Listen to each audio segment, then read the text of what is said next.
process check bigger is scale. when- So if he can what, take that what same, we are dictated by, and it's the interlocal agreement, which I do not believe the weighted vote is. The interlocal agreement, we need citizens' approval. The bylaws are internal, and we could vote on those quickly. So, get with Mike, happy, please call me. If requested by a majority of the board, we can convene a special board meeting and take that item. Yep, but I will tell you that we would likely take action on hiring a manager prior to being able to take that item up as a board, unless requested specifically by. Well, let's talk about it more. When does the agenda we should put?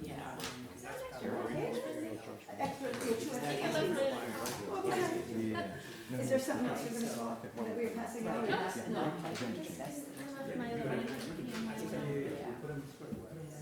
He's the only person here. Yeah, I agree. Yeah, no, we'll bump him right up. Yep. We're talking about bringing Josh up front. Yep. Yeah, we got, Person who has yeah, something that. he is, yeah, right. We got a step stool for you. Yeah, all right. Are we, Allison, are we good to go? Oh, yes, yes. Great. Okay, wow, I have two microphones in stereo. Time for live now, everything you say can be heard on the, Good. hopefully everybody else heard that. So call the meeting to order of the Midcoast Solid Waste Corporation Board of Directors on, what day is today? Wednesday, June 26. We have already taken care of item A and B and come out of executive session. Item C is public comment. Is there any folks here wishing to make public comment? Seeing none, we will move on to item D, which is director comments and updates, of which I would, yes, I do have something to add. on agenda changes? No, under director comments and updates. I just want to update the board on a conversation that I had with an individual yesterday at my place of employment. I overheard the person make a statement. I have never, he is the maintenance, head of maintenance at a rather large facility, probably one of the biggest taxpayers in the town of Camden. He said he came in to get batteries, replacement batteries for his alarm systems, AES radio, things of that nature. And I said, I know you don't have those batteries right now, but next time you're over by here, just swing them in, or I'll stop by and pick them up, because we will dispose of them for free, you know, because he's a good customer, or the facility is a good customer. He goes, yeah, I'm not worried about that. I've never paid to get rid of batteries. I said, well, where do you take them? Well, I take them right over the dump, have for years. And I took a deep breath, and he said, why? And I said, well, I'm going to ask you some questions right now, but I feel compelled to tell you why I'm going to ask you these questions. I said, I'm Lincolnville's representative to the Board of Directors for Midcoast Solid Waste Corporation. I said, they have to charge for batteries. I'd like to know who and why, who is not charging you and why. He clammed up and left. He wouldn't tell me. Now, whether he's blowing smoke or not, I don't know, but he told me that the last time he was in there too. Just saying, I just wanted to bring that up, to bring it back to the comment that I made at the last meeting. There is information out there that Midcoast Solid Waste won't charge you to take it up there. Are these rechargeable batteries, Karen? Yeah, they're good-sized batteries, acid-filled batteries. Yes, They're not rechargeable. they're not rechargeable. And are they more like a boat ones that battery he- or an auto battery? It's a huge battery, It was 12-volt battery. yeah. They're lithium batteries, but not rechargeable. So we do take, boat and auto and For larger nothing? batteries. For nothing? For nothing. I thought we were charging. And we take rechargeable batteries free of charge, and then regular household But- batteries go in the trash. But state of don't they cost us to, No, because they're part of they're like a core, or like you can buy a battery at Walmart and take it over to but, courses if you want. so here's the thing, I understand that, but if you go to an auto parts place and buy a battery, you pay for a core. Right, but that's just a You pay. personal, if they don't want to go back and get the core, they can leave it there and they get. And so when I bring a battery back, I pay less for my replacement battery because I brought my old one back Absolutely. and I paid that So, core charge before. so who's taking these batteries for nothing? From us, from Midco Solid Waste? It's a long-standing agreement, I think Bob takes them. Who? I'm not sure where he brings them, but, Is a product stewardship program with the state, like paint? well, batteries are a stewardship program, yes. Right, yeah, so it's like paint. But we've always where- taken auto and boat and So other leaving large batteries. personnel from the corporation out of it, there had been an informal agreement that someone would take care of those for us. And so they moved to the proper location, and it costs the corporation nothing to accept those batteries and move them on. And I will say that if you want to have an additional discussion about products that we bring in and re-looking at processes, good if you have God, no. concerns about them, I'm happy to But put here's, that on. but here's the thing. You can return a battery to a recycler and make money on that. And have we got an employee doing that, or? Yeah, I don't know if he does that, to be honest with you, but I'm not Okay, under the I impression stand that he corrected does. with what I said to the guy, but Yeah, it's I been that know way the since ones I've that we take back, I can find out. the amount of money that we get back, we take them up to, Well, up in just this side of Gardner, and we get a healthy amount of money back on those. That's why we don't charge our I'm gonna say this customers, employee doesn't but drive that far away, but. it's like a junk. Yep, Yeah. we'll check, find we'll out check where they into go. it, and, yep, no, but thank you for bringing Talk it. with him tomorrow then and tell him that that was inaccurate, but we could be making It's been money that on way that. since I've been there. Like the bottle returns, like letting somebody else take all the bottles rather Yeah, than. you don't have to deal with it. Kind of stops a headache for us, but if it's a moneymaker, if it's a revenue stream. It is, we but can- I yep. thought we would I'll have find to charge for that because that's an acid. And you gotta be careful of that. Well, a lot of it's already paid for, because you have to pay that, when you buy it, you pay the money up front, and then when you go to get rid of one, usually you have to pay to get rid of it. But- Yep, But yep. it is a state, just like with the tires, you pay the extra $1 to get rid of, you pay ahead of time. When you buy the tire, you've already paid for the Yep. disposal of it. Or it helps to, I guess. Any all I other got. director comments? Things that you? Is on to something as far as the revenue thing, because, I mean, I could take them up to Jackson's and get $5 a piece for them, That's where we take them. you know? Where's, Yeah, Yeah. is that in Gardner? no, right up, Washington. Jefferson, Washington. Washington. Not that far, but okay. Don't get confused, there's actually two Jacksons on 17 in Washington. Any other directors' comments, things going on in your towns we need to be aware of? It didn't blow away? No, not yet. It was windy last night. Well, pollen maybe, but. Allison, did you have something?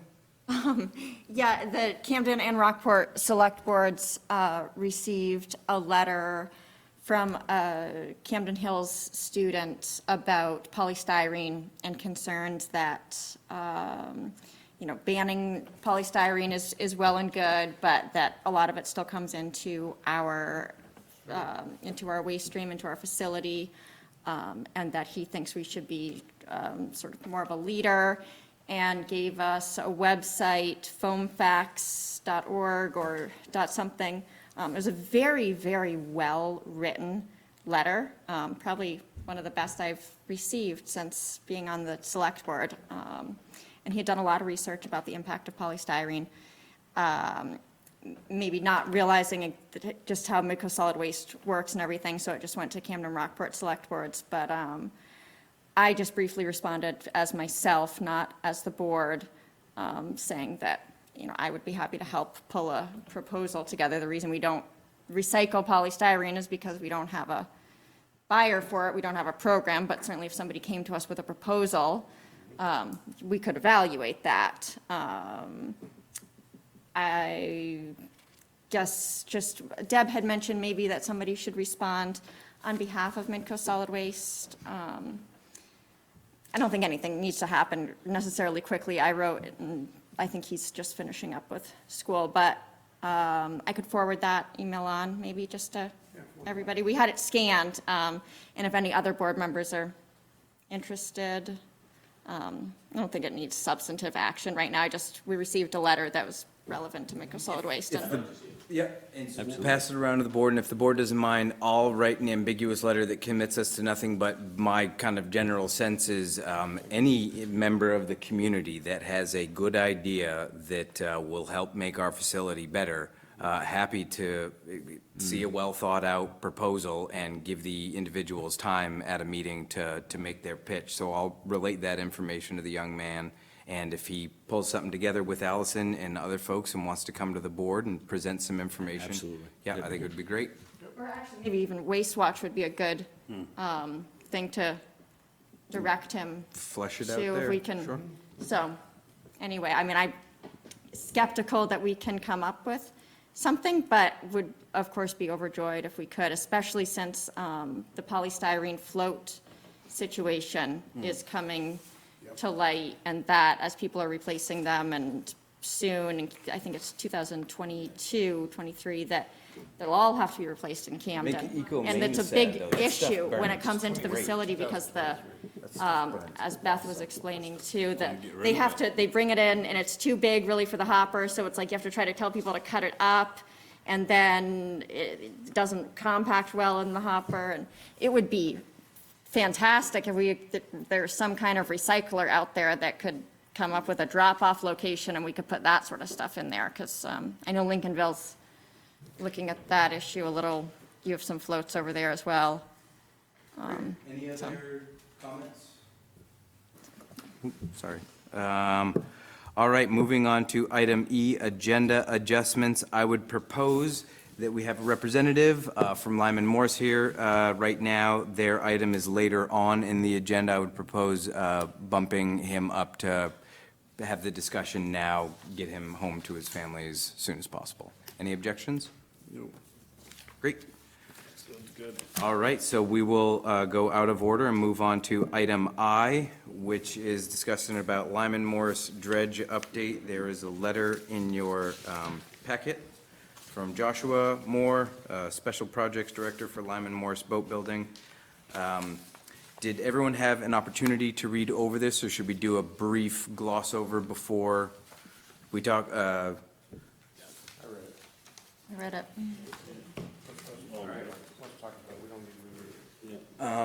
Do you want to take this one? Yes, so I've been in contact with Lyman Morse, because as everybody knows, they operate Wayfarer out of Camden, and they have a project that's upcoming, and so they've been asking about options for disposal of their dredge spoils. And of course, I think we talked about this a little bit in the past, and I know that, you know, when this first started coming up, Jim was still here, and he had been in contact with Lou Pizzuti about, you know, the corporation potentially accepting this material. And so I encouraged Josh to get in touch with Lou and ask him about that. And so, yeah, Josh just wanted to have a discussion if this was something that the corporation wanted to consider. I've done a little bit of research, speaking with Dave St. Laurent, who manages the landfill in Rockland, because they did a project about 8 years ago, I believe, where they accepted dredge spoils, just to see what their experience was. And so I got some information from him to kind of try to figure out, you know, if we could give you any more information about, you know, whether or not this was something that you wanted to consider.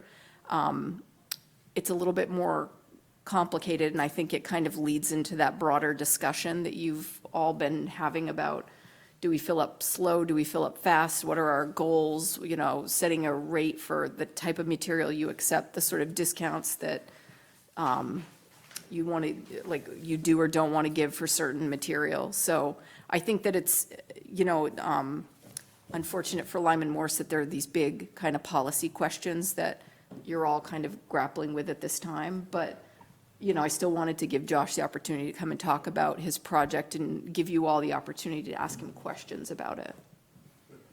So Josh, yeah, and I'm sure that we'll have a range of questions or something like that, but please, do you want to tell us a little bit more about your project? So Hello, everybody. I'm Josh Moore. So I'm in charge of special projects at Lyman Morse. So that means kind of things that don't fit into somebody else's area. And I guess dredging is part of it. So, we have to dredge at the head of the harbor by the red shed. It fills in pretty actively from that culvert on Atlantic Avenue. And some of those slips have gotten very, very shallow. It was last dredged in 2006, I believe it was, to 6 feet. And in some of them, and that's at low water, and now some of those, it's more like 6 inches at low water, in some spots it really filled in. So, to basically regain the revenue that we can gain from those spots, because we can't charge full price anymore for those spaces, we need to dredge it. And we, in so doing, are actually going to fulfill the site plan, which they did in 2006, was actually for another L, if you will, on that end, and Wayfarer just didn't do it. And so we're basically completing that. It's a little bit smaller, actually, than what they had done. So that project up there will generate about 1,700 cubic yards of material. That's truly an estimate. But that's the rough number going off of the bathymetry that we've been able to identify. We're going to do a second project in front of our office, right along the face docks there. Quick question. Yes, sir. And sorry for interrupting. So if you keep going down, you'll keep going down. If you hit hard bottom, you'll stop? Yeah. Is that why you can't figure out exactly how much material? Because you'll just keep going down and make the draft deeper if you can? The goal is to go to 8 feet, if we can, but I suspect we're gonna hit ledge. They hit ledge near that area before, when they did it in 2006, but not in that actual area, so it's one of those, we hope there's not ledge Hit there. ledge on the American Boathouse. But you're not to exceed, have your engineers given you a not to exceed number? You know Not to you exceed. will not exceed how much material? Yeah, 1,800, 1753, I think is the total number, 1,753 cubic yards of material from that spot. That project at the head of the harbor. There's a second site that we're gonna do along our face docks, that's essentially a trench that we wanna dig to allow us to take, deeper draft boats. Right now, we can, take boats up to about 11-foot draft, and we wanna be able to go to 15, because that's the larger sailboats now are more like 15 feet, some of the really big ones, really deep ones, actually. So, that's a much smaller project, up there, and that will generate 552 cubic yards, I believe it is. So our permits, and we've secured permits from the Army Corps of Engineers, the DEP, Maine Submerged Lands, Historic Preservation, and one more, I can't remember, I think it was 5. And of course, the Planning Board. All told, it's 2,270. That's the maximum that we're permitted to generate.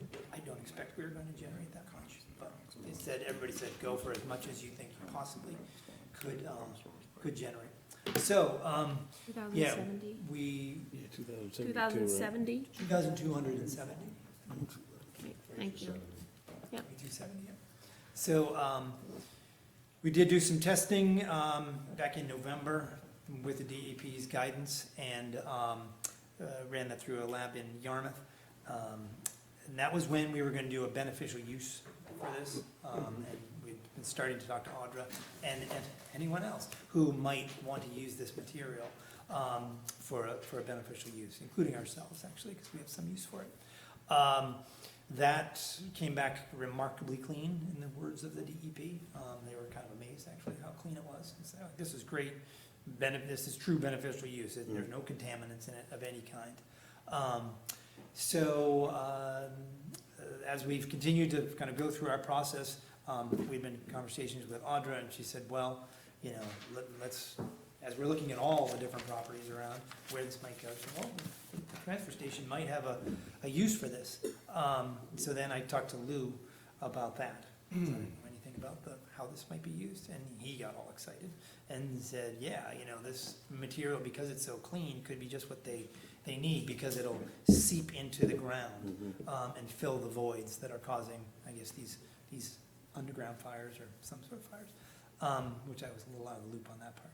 So So that's kind of where we're at. And so we just wanted to bring it forward and see if you all have an interest in it. Obviously, you know, Audra had told me about the per ton for C and D, I think you called it. Yeah, you know, and when you do the math on that, it's an extremely large number that obviously wouldn't be cost effective for us to do. So I guess that's about it. I just wanted to see if you guys have Does this interest. material run about 1.5 tons per cubic yard? 1.4 is the number that Lou gave me. And that's been measured or guesstimated? Well, we haven't taken it out yet, so. That's my point, because if you haven't done a test on it, you don't know the consistency. It could be wildly different from that if it's all rock. Yeah, I mean, potentially, not, that's a big deal. But the bigger question is if that happens, then it's not the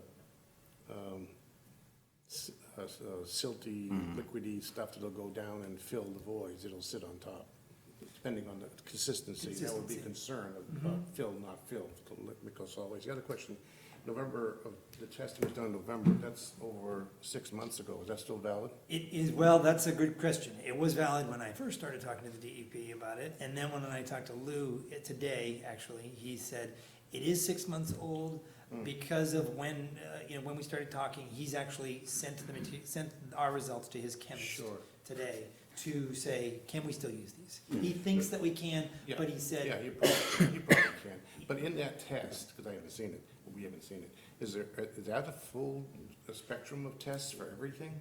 so it is no, is the short answer. It is a test for all the parameters for beneficial use, and I don't have off the top of my head what those are. But he said if we're gonna go to the transfer station, there's what's called a TCLP test. Right.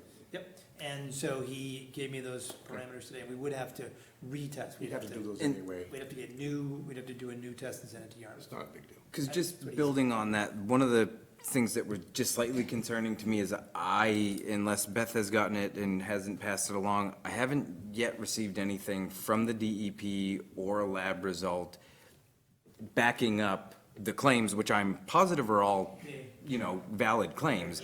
But to do the cover your backside thing, it's appropriate for us to have something stating from the DEP that this is Yeah. good material for these reasons, here's the test results. And sorry, Allison, what was your? So there are different categories of beneficial reuse standards, and I guess my understanding was that it was in the category of needing to be sandwiched in between. So when you say it doesn't have contaminants of any kind, that means it qualifies for clean fill anywhere, because, No. Right. Because it is dredge spoils, it is dredge material, it is automatically, it's not clean fill like you would, you know, like clean dirt or something like that. So it does have to be put in a. Sandwiched in between, Put right. somewhere and covered by something. It can be covered by other debris, it can be covered by dirt, it can be covered by concrete. They just said it does have to be covered. because the main thing, you know, the idea and Lou's theory about it just being able to filter in through all the holes is lovely, but, and in theory, it seems to work, but when you actually stand out there at the landfill, and also considering that we wouldn't have much control over when it is brought in, we wouldn't be able to say, well, we've got a little hole here, underneath this mattress. A lot of the time, I think it would be stopped by just the materials that are already in the landfill. Like, it's just like if you pour dirt on top of a mattress, it doesn't filter down into the, so. He said, so in his conversation with me, he said the next steps, if the board chose to go this route, would be to set up a meeting. And we would go over what he called a handling plan, basically. And he said to that point, it doesn't all have to be administered all at one time. If you know, if the board chose to, you could set an area where it was placed, Yep. and then you could be Yep. used For to something. sort of spread. Yeah. And he kept saying that's the best way for it. You Yeah. put it And on- we've got a place to put it. Not really, We though. need to talk to Lou about that. Yeah, I mean, but here's the other thing is, we dump an appropriate amount on top of the landfill, filters in. It's too much to accommodate all this one time. You're gonna truck it over to a different part of our site, which is not in too far of a distance from the landfill. But then we're going to have to incur the cost of getting it from storage onto landfill. And so waiving all fees for me, only just for myself, is not something that we can do. And so trying to figure out, because I mean, doing some slight mental math built based on some other numbers I've seen, even if we were to consume your entire disposal budget of $30,000, that's roughly a 90% discount on if we were to accept that same amount of waste from other folks. And so I'm kind of curious of two things. Do you have flexibility in your budget to have this make sense to us and our operational needs and being respectful of the taxpayers? And two, do you have a plan B, and is it a decent one of which you don't necessarily need us, or are we leaving you in a lurch? So I'll answer the first question first.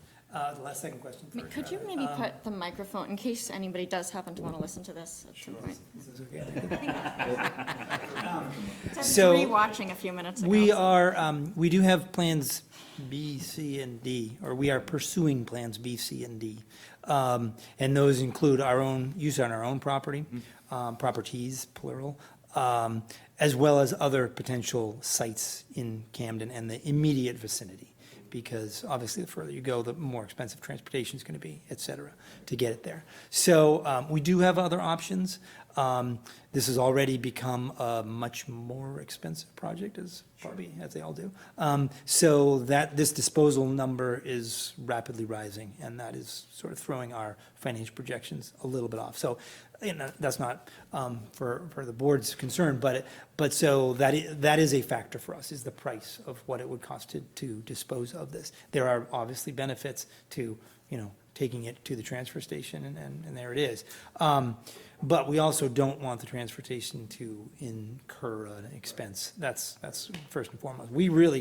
The way this kind of got started, we said, if this is something that they can use, that the transportation can use, then great, let's have this conversation. But we're definitely not trying to, push it on the transfer station. And we, Get some fundamental hurdles to answer those questions. Obviously, one is the consistency of this dredge material, whether it'll work with a sieve test for the seeping down the cracks kind of thing. That we need to know so that it becomes pure landfill, and then all of a sudden we're talking about probably, in my calc, is about 3,500 tons, because you put the 1.4 and the 2270, and that's how many tons you're playing with. That's a big chunk of change to be putting out there. But, and lastly, that was a question in the past dredge projects, there's also the other thing is transportation problems. Because when you take the stuff, you're presumably going to put it in a barge, let it dry out a little bit. Then you're going to put it in a truck. And I've never honestly seen a truck that doesn't leak all the way from where you're taking it from point A to point B, and causing serious cleaning problems in the streets. Just keep that in the back of your head. No, and that is part of the permitting that we had to go through, was we had to explain a transportation plan. That can be handled, by the way. Yeah, and that's what they did in the past. They actually used the last dredge site, they went up to the cemetery, up on Mechanic Street there. But the second part of that is, it could be used depending on its consistency. Now, if it goes a different route and the landfill can't do it for some reason, I agree with you, there are other uses it could well be used for in this area. That this stuff could be good for certain elements, so we shouldn't throw that out the door either. Exactly. We're open for everything, this is high priority. Did I answer all your questions? Yes.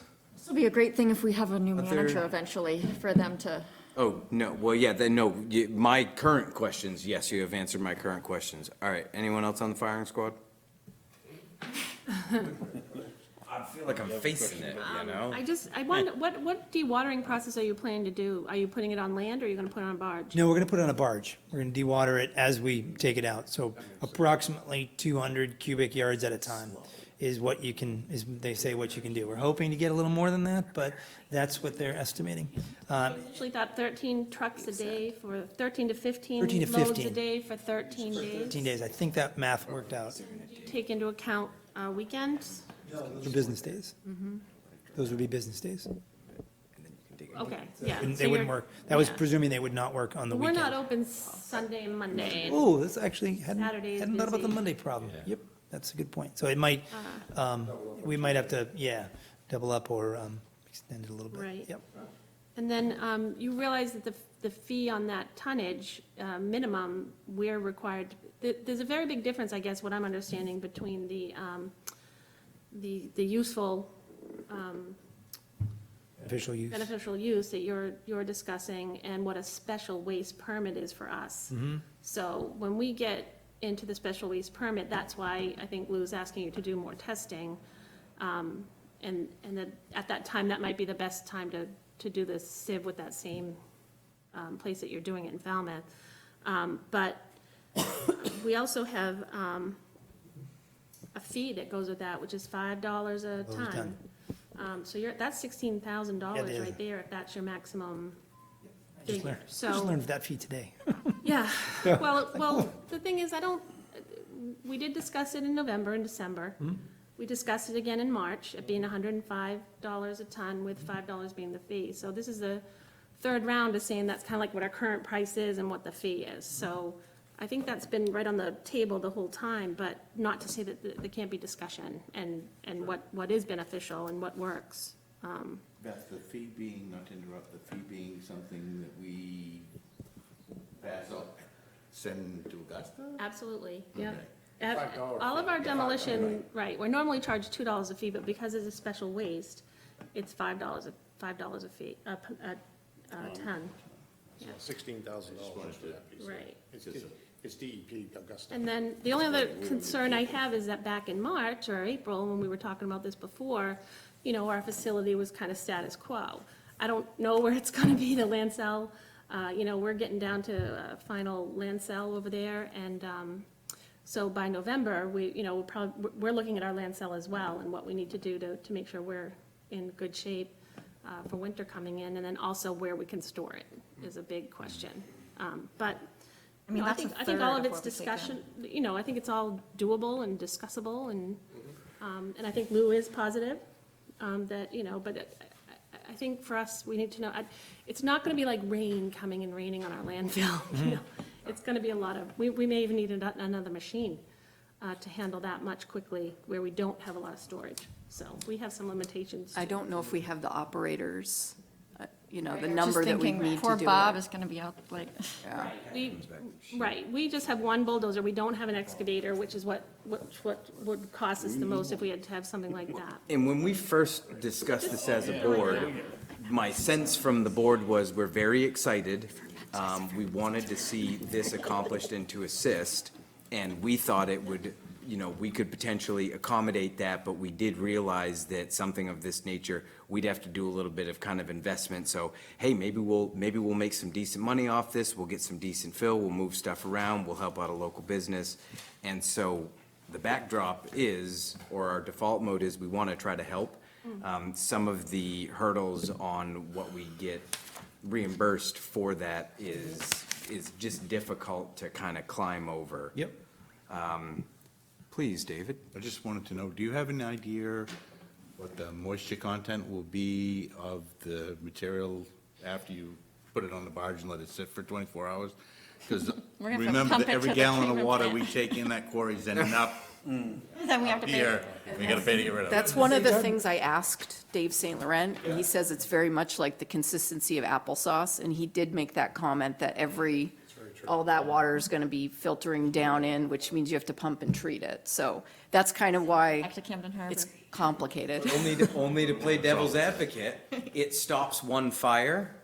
There's 16,000 gallons of water we didn't pump into the quarry that we have to pump out. well. Just like It's complicated. It's what very if all kinds complicated. of different stuff. Right. Yeah, it's almost like when we closed the gut, we increased our risk of fires. Right? What are you looking for from this board?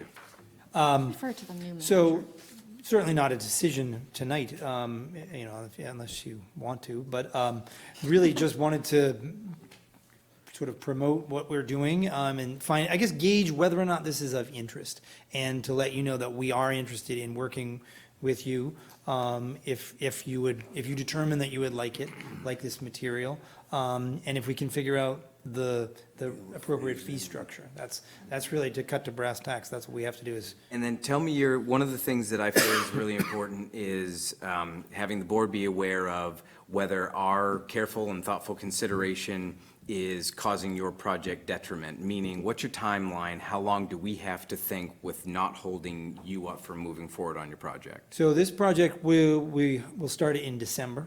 At this point, it's gonna be, unfortunately, just before Christmas when we start it, and we're hoping it'll probably go, well into January. It has to be done. Which is okay, November- that's our slow time. Yeah, it has to be done November 9th to April 1st, I think is the window. That's the only time you can dredge. So in terms of lining up the contractors, et cetera, that clock is ticking pretty actively. I can say that we have a lot going on right now, unrelated to this, including regatta in the month, that's really occupying all of our time. So a decision is it possible within a month? Well, that comes down to the information we get. Yeah. I mean, if this stuff is gonna be pure landfill, exaggerate, make a point, then we might have more of an issue versus whether it's, let me call it injectable, kind of material. And that's the key question. Without that, we can't make a decision. I can't make a decision. Because there's big difference between filling up a landfill with, 2,300 or so cubic yards or whatever the heck it is, and sitting on, I'm exaggerating, sitting on top of the landfill versus the thought process that it's a viscosity, a consistency that will seep down and prevent the fires we've been talking about. We don't have that information. And I don't have the answer for sort of what that viscosity will be, but I could certainly get that in relatively easily, I would think, you know what I mean? A sample. Yeah, exactly. I can do a sample, I can talk to people about how to give you the number and the description of the material. And to the moisture content question is all part of that. And then the only other thing is that TCLP test does take a little while to get completed. So, and we won't want to do that if we're not going to take it to the landfill. So that sort of, we can't. TCLP goes into other constituents you probably haven't measured yet. What's that? TCLP probably covers components to be measured that haven't been measured yet. Correct. But it's not required for beneficial use. So if, that's basically where we're at, is if we go this route, we would get the TCLP test and presuming that it passes. We need at least the viscosity discussion and the testing done before we can do anything. Allison? I mean, at this point, I'm only speaking for myself, but to be realistic, it seems like it's highly unlikely that, looking at 1,700 cubic yards, that's roughly a third of what we take in on average in an entire year. And considering just the revenue generating capacity that has, and we have these long-term costs with the landfill eventually to close it, which isn't so eventually, possibly if we start doing things like this. It would be a tough sell to tell people, that we're using that much space in the landfill for such a small amount of revenue. So there would have to be something really compelling that would cause us to reevaluate. I was thinking, oh yeah, it's possibly true that it will filter in a little bit and we could use it here or there, and that there might be grounds for a discount. But the number you're talking about is just so far away from that. I think is going to be a tough sell at this point. And it might be a great thing to refer to our eventual manager, and CB and Mahar. I think it could be run by CB and Mahar, their landfill engineers, to see if maybe there is something that we're missing, and they could say, oh, no, this is great, and that could hopefully be a relatively quick conversation. If it was beneficial to the final closing of that's gonna save you, that's what you'd have to look at if you had to haul in, fill, if we can use this in conjunction and we're saving some. About some of the most beneficial would be landfill closure. Exactly. But that means we gotta sit on it. Yeah, we gotta have a place For to put it. close to 5 years, but plus or minus depending on all this. And so We could that's, run it by CB if and you Mahar. came up right as we're trying to close this and cap this thing, and it could be added to, and then we just put a light skim coat of clay or whatever we're putting on top, that would be different. How does this sound? Two things. I'm apparently in rare form today, huh? Two things. One is, any other questions before I throw something out there? One other thing is, it's my understanding it's about a 2.5 month process, like after you get your testing and part of that testing, and then the DEP has to go through the permit. So the permit process is about 2.5 months long for the special waste permit. It also, in that 2 months, it includes a 20-day comment period. And just as a reflection, this is something, I mean, Rockland's going through this right now. They're doing this right now. So I think Lou's up on all this stuff. I think he knows what an area testing's gonna bring out most likely. So I think that's why he's very positive about it. I didn't get a lot of negatives from him. I don't know if I would from the engineer as well, but I can't remember if I asked him about this already. I might have way back, but so it's really gonna come down to the consistency of what's coming in, and none of us have talked about the odor, but that could be an issue too, and that could be a cost for us. If we have to buy an organic ash to cover your cover, you know, we have an issue there too. At least it's wintertime. Well, we have an expense. The odor Yeah, dies but- in time. So we kinda gotta look at some of those things. too.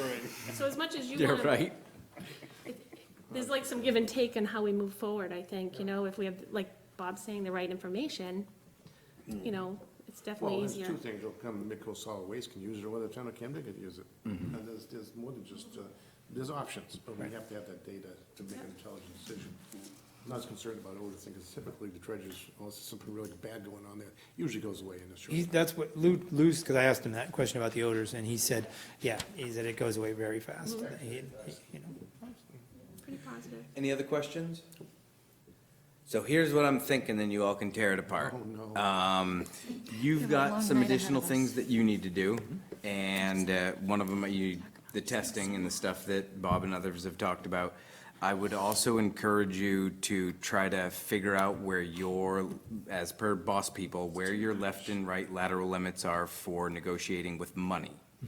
And then what I would throw out to the board is, we let Mr. Moore go, talk with his folks, develop some more things, bring it to the executive committee via Beth, and then the executive committee will do our best at trying to negotiate the best happy medium we can find. We bring it to the board.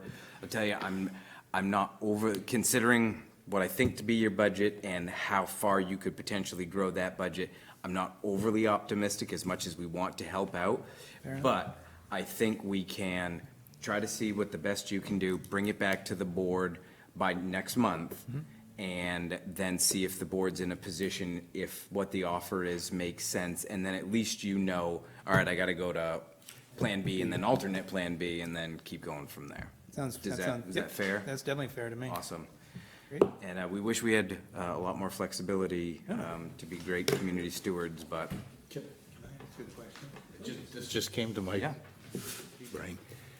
Maybe we could ask Lou if we could put it in Jacob's Quarry North.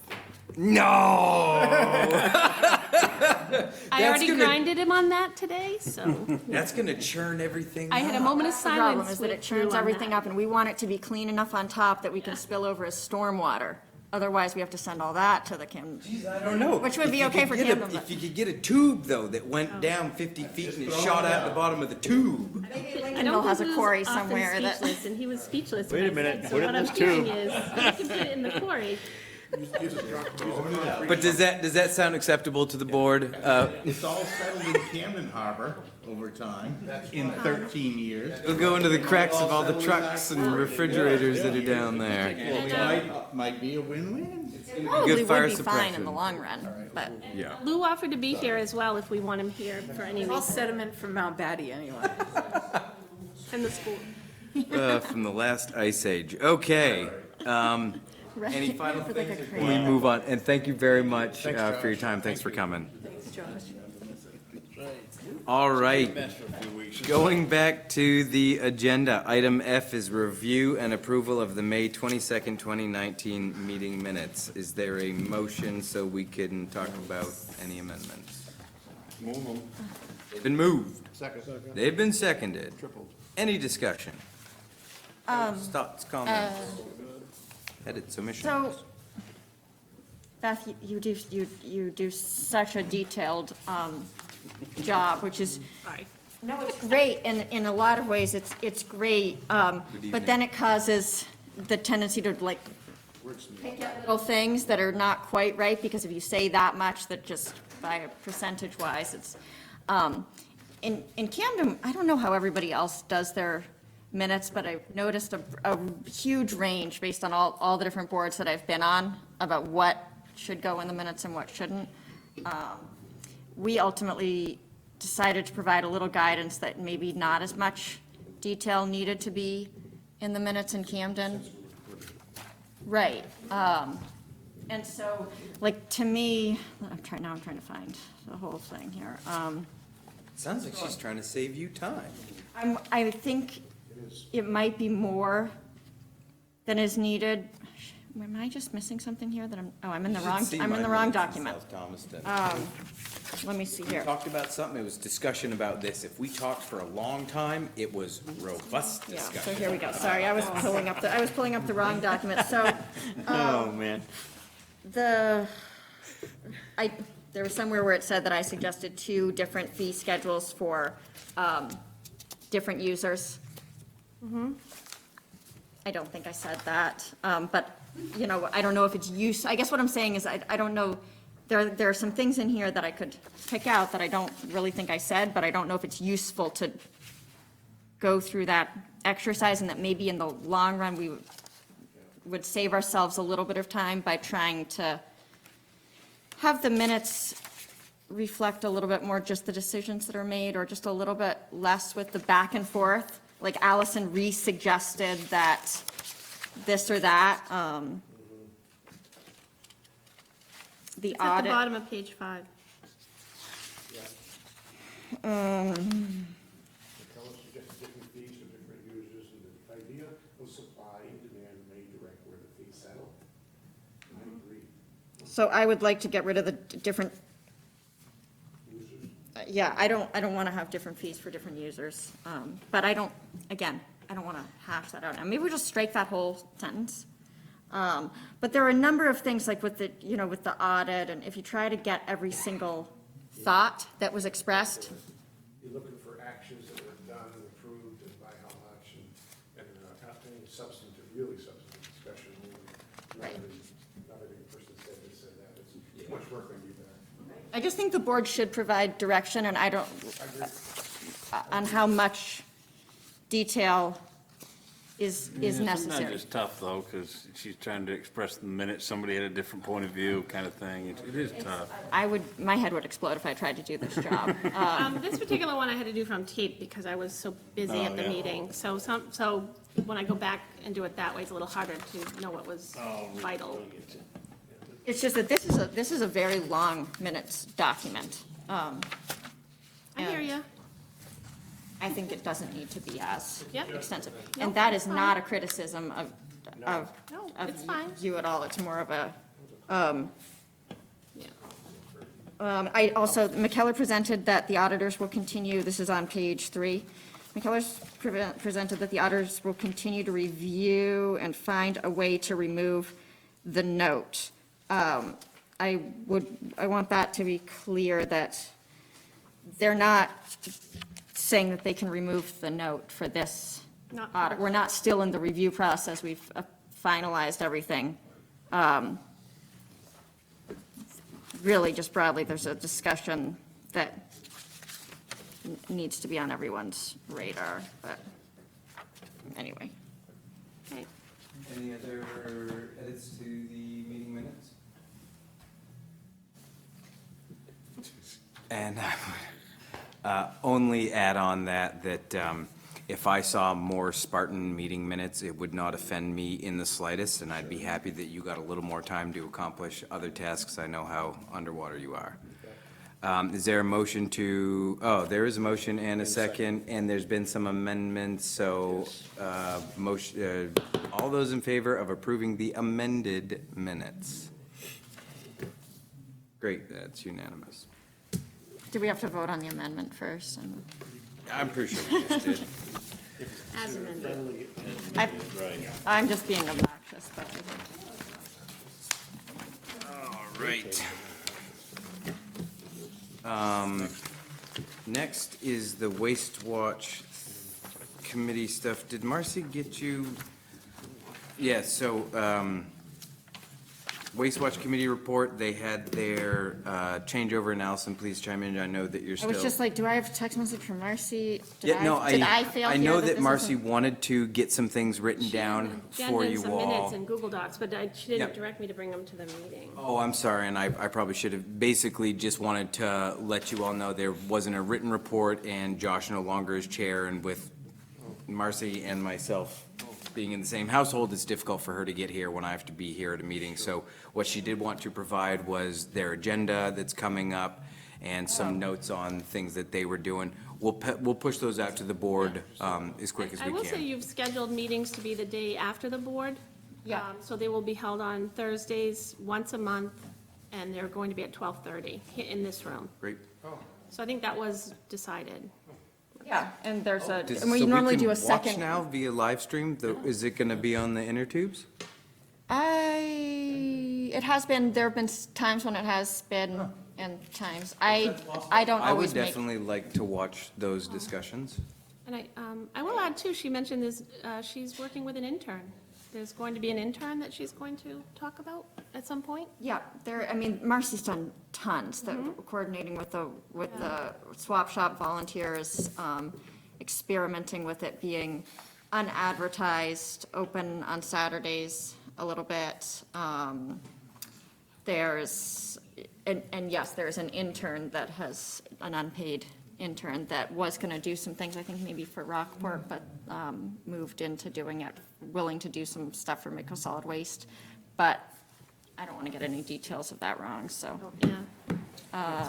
I'm pretty sure that next month, there'll be some good, awesome new stuff from Waste Watch Committee, and we wish them all the I best. didn't get that. for Yeah, that reason. might be my fault, if I, in my email. Yeah, blame game, there's enough blame to go around on who dropped what ball where. Okay, moving on to item H, camera usage and installation at facility. So I'll set the stage. And the stage is, according to the folks at the facility that I've talked to, basically, in the last like 3 or 4 years, we've maybe had to call the police twice because someone came in, got weighed up, went onto the landfill, dumped a load, and then left the facility. It really wasn't happening much at all. Rockland closing their stuff, somehow we seem to inherit some of their bad actors. I And don't know who the bad actors are, but. I would just say it's an Let's just leave interesting that. coincidence. New users. That we have had new users at the facility, and we have seen a significant Summer people are here. spike. It's from what we've been able to gather from talking to the folks that work at the Yeah. facility and have watched all of this, is there is now new activity that we had not seen before. So I think it was five in, 2 weeks ago, close to It 8 was 5 last in one week. day. They're doing it on purpose, or they're just unfamiliar? They're doing it on purpose. It could be a combination, but I Or think there's the they're not potential they're familiar. forgetful, but the gatehouse attendants are coming into Beth and saying, we had this person come through, I weighed them up, here's their receipt, and they never came back and paid. We Get a started plate number tracking or it. something? So that's the thing, is we haven't structured in, because most people are relatively honest. I'm not saying every one of these folks is dishonest, but I'm Someone came saying back we today. haven't had to do that in the past. And so it generated a conversation. What do we have for infrastructure? And we have 2 cameras that the Solid Waste Corporation owns. And I have talked with Josh Garrettson and Allison about potentially not expending corporate funds to install these. We may have to spend some money on hardware, but not a ton. No, we I don't. think It's we very can- easy. I'm surprised Yep. it's even a board conversation. It's a board conversation primarily because it's new, but it's not new. And so just wanted to kind of get your all sense on something. I don't think that it's necessarily a voting item, but here's kind of where we're at. We have 2 cameras. We can get them installed at basically low cost, no cost. Called up to Chief Gagney. He said, what we'll do is, once you have this thing running and you're catching these folks, you'll just email this person, you'll email, kind of a blanket, this is what they did, here's the plate number. The police department takes it over and charges for theft of services. So that would be the process. Couple other things to think about is, we currently do have at the front gate, because one of the things that went into my mind is we start putting cameras up, what's that gonna mean to the public? Are they gonna be wary of that? We have signage that already says that our facility is under surveillance. Don't we already have cameras up? There used to be way back when there were cameras, and then we had this, we talked about, we put the swap shop camera up. That's not active right now. It was losing the Wi-Fi signal, and Haven't done anything. But actually, maybe we should just do it right, but. we also, for potentially some other reasons now, we only have 2 cameras, and so we can't capture the entire facility, but maybe potentially further on down the road, having cameras at the facility would help with bad actors, but also potentially any employee issues that might arise and there is a dispute between what happened. We would then have footage to attest that there is no confusion. Well, that's really good if the confrontation happens in the line of the camera. But We you were- know what I mean, so. Yep. What were we sometimes you- thinking? Starting, we were gonna try to, Beth and I talked it out, and it seemed like what wasn't a horrible idea was to potentially mount the camera on the gatehouse itself, facing towards the scale. You can get a snapshot. You get the plate right as it's leaving, you get them going on the scale, and if you can look it good enough, you can see the weight on the scale. And also, likely then, we would have something resembling a monitor in the gatehouse itself. So now when you pull up and you're thinking about doing something wrong and you look over at the gatehouse attendant and you see behind them that there's a computer that's got what you're about to drive through on video, maybe you make the decision not to do that bad action and you go and you get weighed up and you just pay Wouldn't and. it just be easier to, when a person drives in a truck, before they go on the scale, to write the license plate number down? They're gonna know. That's a lot of Have writing you watched down. that gatehouse They attendant come on in Saturday? unmarked trucks It's with all their he can names do on to it. keep up with his job currently, and, They just drive through. Yeah, but I would think, I mean, I don't know what's happening. Are they doing it, you know, do they have names on the truck? Or they don't? No, sometimes maybe, but no, I'm thinking when they come in, you must know Granite Gardens came in and you didn't. well, and that's the thing. those aren't This the- is why we think generally they're, the these people are new doing it. If we- people. if we can We catch don't, something like we that, don't we do. recognize these. Yeah. This isn't someone who's been coming Like, for the last 15 years. we had These are someone new do this people. yesterday. They must- I knew they're who coming it in was. unmarked trucks, so it's I was not- getting ready to call him, and he came in and paid. He happened to be a very upstanding resident. Not like town of Rockport. He was not from Rockport. But the point is I think what we're talking about is when you're in the gatehouse, and we're the one person, and we definitely need to look at that whole staffing and the whole way it works. In fact, I've been thinking about getting little orange flags to put on the stop signs, you know, the ones that you see when you're going through Bath. You know, like just to catch them. It's amazing. It's just amazing. believe they don't So you stop got there. somebody on the scale, you're writing down a weight, or you're ringing them in, they're standing there ready to write their check, and people just, you know, go around. So we have a very bad stop system, even though we have 2 huge stop signs. And so it's very difficult, it would be very difficult to get the license plate number. As it happens, we have a few of them. It was just new, and I talked to Owen about the fact that we don't normally call the police every time that happens, because I didn't know the ramifications of that as well, so. How do you, person drives in a busy time and goes up on the scale and drive, how do you know they didn't pay? At the end of the day, you have Because we to, log them. Every thing is a handwritten log, so he's catching the weight on the way in. If he's catching the weight, just log in. the He license should plate have, number. he should have money. He could, normally we would. it's all manual. It's, We put a name, or we put like black truck or Tundra, yeah, black Tundra. It's um, busy there. They do try and put a description. I just think it's easier to write down, but 90% of people see the license plate being written down, they're gonna worry about paying. no, but We they're can attempt really it, busy and they do sometimes. attempt it. I mean, we do have a couple, Bob, so it's not like they didn't think about that. It's just that Help put up the camera. they also expect them to come back. Like, it usually works Right. 95% of the time, or whatever, 90, Operationally, I think the camera's help. Times when that gate is a 2-person job. I believe so, I think so, yes. yeah. Saturday morning, Saturdays, Tuesday morning, I was possibly all day. surprised, you come in Tuesday morning, all the people that didn't catch it on Saturday afternoon, Are they there. show up 8 And- o'clock in the I morning. could understand that, Tuesdays and Saturdays, And that's actually increasing the too. gate, and I know you're taxed for people over there, but Should be. Yeah. does the corporation have cameras and a DVR, or It's like it's a nest system, so it's like Yeah, the so two, it's We not, do have 2 Go in and cameras. We research. currently are in Yeah. possession of 2 I cameras. don't understand why this is a board decision. it's really an easy thing, Yeah. Owen, for you and I just to set it up or I'll do it right there, see if it works. It being something that borders between a policy and an operational thing, it seemed appropriate. Well, so do we Right, so have a they new don't hear- policy about, do we have a policy about video surveillance, or is this No, I can see completely it. an operational thing? No, it does make sense, because then you'd have board members that's all of a sudden, oh, they're filming there, and then we start hearing things, and I can see why you bring it to the board, but I think it's okay with it. It was to basically get the blessing of the board for something that seemed to be in a slight gray area of, is this a, You're blessed. it seemed to be a I think they need no-brainer it for me. without putting another man in the gatehouse. I mean, the camera's your man. Police Right, department. exactly. And even if we need to buy a little bit of hardware, that's small, don't. It very comes with the sundry hardware. things. Yep. Those Nest cameras come with the hardware, Right. but you're not gonna need, months of storage, because you've got, even if you don't pay the $100 a year for 10 days rolling storage, you've got 3 days worth of storage Oh, there. that's rolling. right, we're talking to the security guy. I happen to have Nest cameras at my house. I can't afford Seacoast Security. Oh, my God. But so you see what I'm saying? So you've Yeah. got 3 days of storage. It just needs to go to a PC or a phone.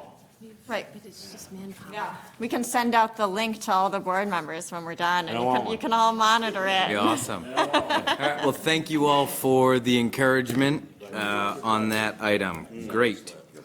All right, we have already done item I, so moving on to item J, which is Strategic and Capital Planning Committee's report out. I appreciate Member Falciani taking some time to write out. Kern, Mike Brown, Bob and myself met up, and we were not able to discuss hauling to the extent that we wanted to, and there were some kind of questions that we had that we didn't have the answers right at our fingertips, but we did spend a good portion of our time talking about the landfill stuff. Bob, do you want to explain? Most of the discussion was revolved around trying to discuss the policy, if there is one, or reinforcing a policy about landfill in terms of its slow versus fast fill. Fundamentally, obviously, everybody knows there's 2 different finances of increasing your revenue short-term and getting hit with a big bill downstream, and how that balances. We don't have, at least I've never seen that analysis done financially. It probably needs to be done, and it's not gonna get done tomorrow. So the discussion revolved around, is it smarter to recommend to the board to, put the reins on filling this sucker up or open the valve? That's the fundamental decision we just talked about.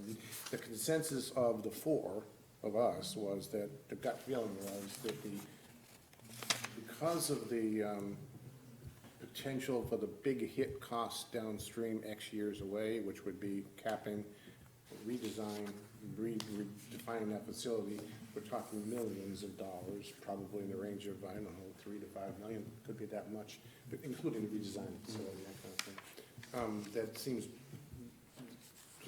strategically would be wisest for a temporary policy directive to say, let's go to the slower fill kind of strategies. It's safer until we can, and hopefully in the months to come, especially with the new executive on board, to do the more thorough analysis of looking at whether the short-term revenue versus the long-term hit is a present value kind of a calc, which way it works. So, the recommendation was clearly that, pretty unanimously, as I recall, that we would look at, recommend a strategy to suggest slower fill. So that, because, why is that important? Because here we are discussing the dredge at the potential, and again, assuming it's not injectable, that it would be 2,700, Allison's putting 2,200. It would be 1/3 of what we fill the thing with every year. Is that smart, regardless of the dollars of it? Also, we've got pressure from outside the town because of, I guess, Rockland's landfill is kind of gonzo, and probably other factors that are having others come to town to, try to use Camden, Rockport location as the, our Midco solid waste, our 4 towns things. So, yeah, there were discussions about whether we should think about, if that's agreed by the directors, that should be the strategy, at least interim strategy, that what should we do about charging for, or prohibiting, the whole gamut, you know, of out-of-town users to, you know, short-term for the facility. And that didn't really resolve anything specifically on whether we did talk about stickers, we did talk about higher fees for the fill materials, whether it's consistent or out of town being charged more than, we did discuss those things, but there was no resolution on those. But, because I think the first hurdle is decide whether or not we want to go to a temporary kind of restriction and try to slow the row, as it were, versus the other strategy, because then that'll cascade to the next decisions that we may not be able to make right this moment. But we need to make so that operations can decide, I'm sorry, if you're out of town, you're not gonna be able to dump here. I mean, whatever the restrictions may be or not be.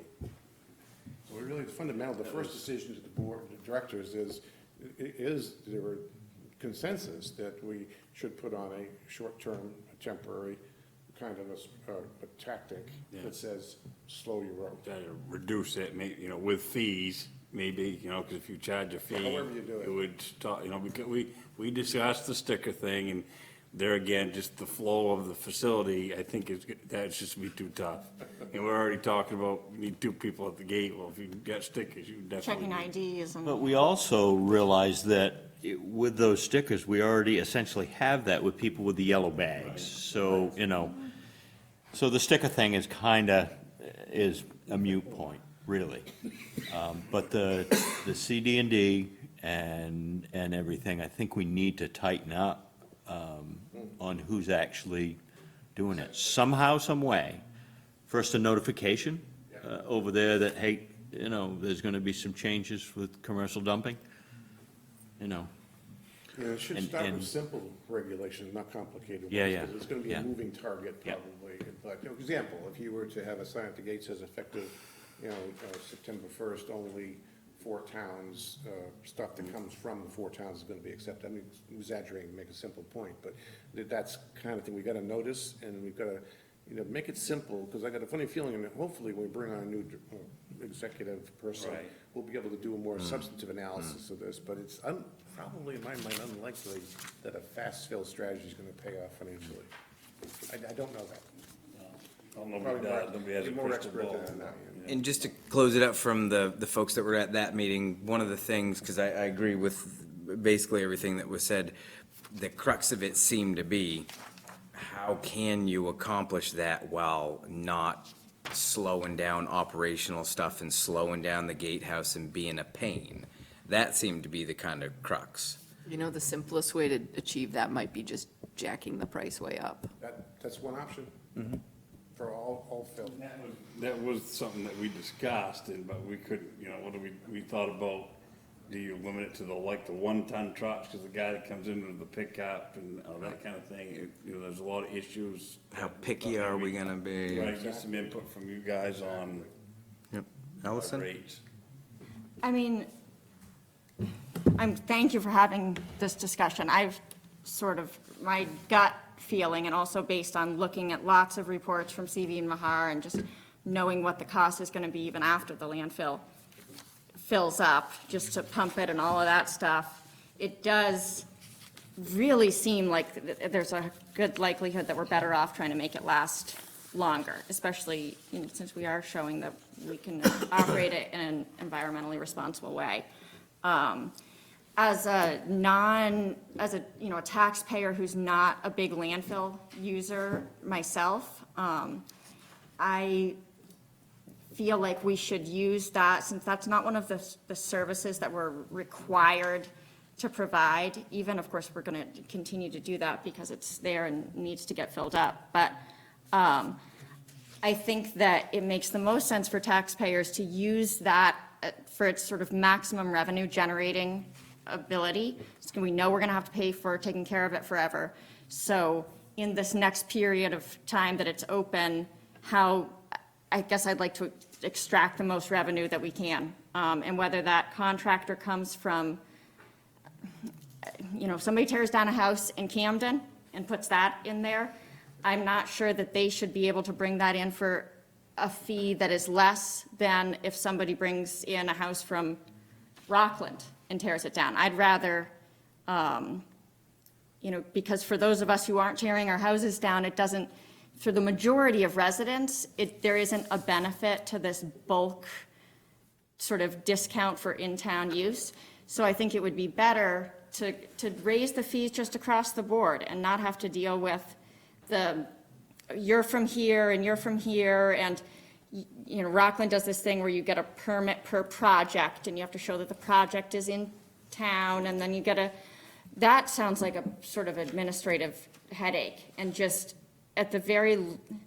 we also don't want to completely say no waste from out of town, because I don't know, that could be a big part of our revenue if they're willing to pay for it. So I guess I would propose that we do something like, we don't want us to be in the category of being the cheapest and least restrictive place around, so You're pretty much gonna be the only one pretty soon. let's at Rockland's least closing make down, us- So they might as well pay. since it has to go to the select boards and all this stuff with trying to decipher between in-town, out-of-town, I think is something that has to wait for a manager to figure something out. But since any fee increases have to go to the select boards and be approved, and we know that we're currently the best deal around, I would propose that we raise our landfill fee to 115 or 120, which is from 100 a ton. What it is right now. That would put us still less than Belfast, right on par with Tri-County, I believe. Tri-County's And- 140, I think. I Really. think they're, yeah, Bel- when I did they called just go around up again? quickly, looked today, a lot are in the 140 range. Belfast was 140. They're for a full transfer. They're full transfer. Right, station. but it's still They put the- it in a truck and Right, would they take it have away. to truck it out of there, they're not landfilling it, yeah. But maybe, I don't know if that's going to be, if 140 would be too much of a hit for people all at once, but just to try to take something that's reasonable but protects us a little bit to all the select boards to say, okay, as stage one, we would propose, 120. Because at some point, we're gonna be transporting that out of there. Exactly. The cost is gonna go up. So would splitting if the average of the surrounding landfills are 140, Anywhere and from we're at 120 to 100 right now, Because we're a true landfill, yeah. Well, Rockland's still at we 80 for split- in-town people. With a purchase of a split, why don't we sticker. go to 120 and hopefully, 120, 125. I was gonna say a little higher, only because we haven't been able to forecast what this future hit downstream is to us. And no, we're not trucking out like Belfast is. Yeah. But I'd say 125, 130, don't go. It's a temporary thing, we're not gonna hopefully do this forever, and hopefully do some more. But it's better to go high one time than to go a couple of increments. It may mean a big short-term hit to our landfill revenues, but I think would be better to take that than wishing we had later. yeah. You're gonna think, we're pretty much, if you're doing projects around here, we're closer, you're gonna think they're thinking transportation too. They're not gonna transfer it all the way, to Belfast The or, person that's disposing is gonna look at the cost, not how it's done. Yeah. So they're gonna look at 140 in Belfast and 120 here, they're not gonna here. Right. So that's why I say, don't, Yeah. I wouldn't let that, We got the middle school coming out, they're gonna keep tearing stuff down over there. sorry, go ahead, Beth. Yeah, the middle school is unknown, but still, but it's, I don't They know. just tried to bring Midco School of Technology in here, right? I mean, that's don't know where the JDI. load was from, but it was a large. They wanted to bring a Yeah. lot of They didn't, they said Rockland, they didn't say where. Sure. It was JBI. So, and they're a good customer. But, Good customer. no, but I'm just saying, they've been a long-term good customer. But I have two concerns, and that's that we have on our docket to get done, we had CV, and Mahar was up just for a walk-around a few weeks ago, and was very shocked at our landfill and where it's at already. In volume, The volume. So he, 180.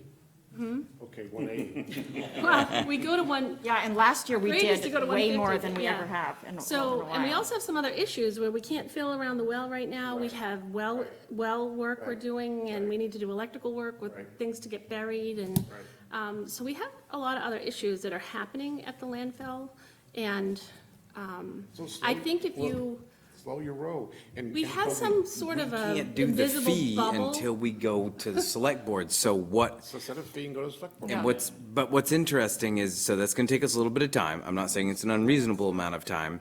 What's interesting is you go and you sit in that office during a work day, and you'll sit there for not even an hour, someone's gonna call from outside of town with very large loads, and they're gonna be putting it into a landfill that the citizens of Camden, Rockport, Lincoln, Villa Hope are going to pay for time and all eternity.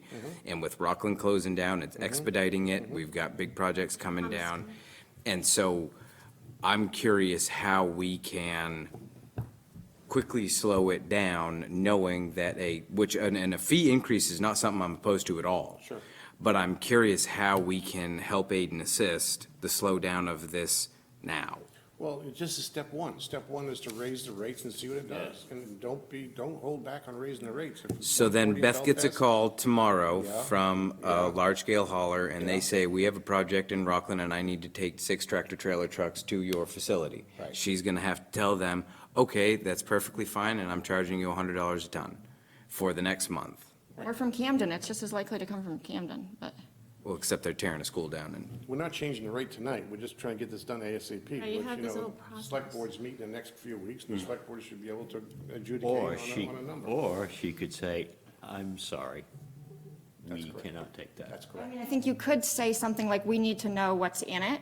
We could probably come up with a temporary policy that would say, Yep. loads larger than X, Y, or Z need like to call ahead and receive. Yeah, I mean, you Do could put it more down of that. if It it is was, helpful, if it though. was over 150 yards or something like that, we can't do, or. that was one of the things that we discussed. Where's that good sweet spot You can put a that's moratorium. not someone's truck? You know, they happen to be driving in with their truck. Do we really want to waste the time on someone tearing their deck down and they live in Northport? But someone comes in with 5 tractor-trailer trucks, that's different, and she's not necessarily on solid footing to say, We're never no. told usually. We don't have a policy that kind of promotes, like, that they might call us first, not even. To stop people from doing it in Camden too, it's really not just I'm Rockland. across the board. Nobody, we'll it's- get local people just start They're calling it good, out. Lyman Morris is I gonna tear down definitely their agree. boat shed. This is my go-to because And it might be a day we don't have a dozer operator. You know what I'm saying? Like, so sometimes planning is. when I came in the other day, Beth had 2 different checks from an out-of-town operator. There was nothing in the memo about what it was for, and I called up and they had brought in thousands of pounds of pallets, It was, not from within the member 5 tons. community. So why can't you put a moratorium on it temporarily on everything, anything over 50 cubic yards until we reestablish the rates?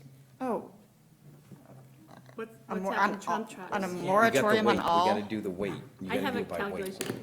No, just make them answer a bunch of questions about making sure it's suitable, and we do that anyway. We Beth, say do you have to that put this over form? here, and Remember, we were looking at the Yeah, I form, so. don't have it, but We have some sort of Yeah, template to discount go form. with that, what the heck was it called?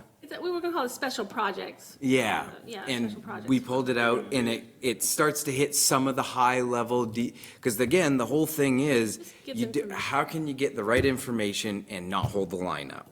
You're making it too much work. You know, and so how do you make it Well, easy? just- All I'm talking about is just make it simple, short term, until we get the rate thing approved by the select boards.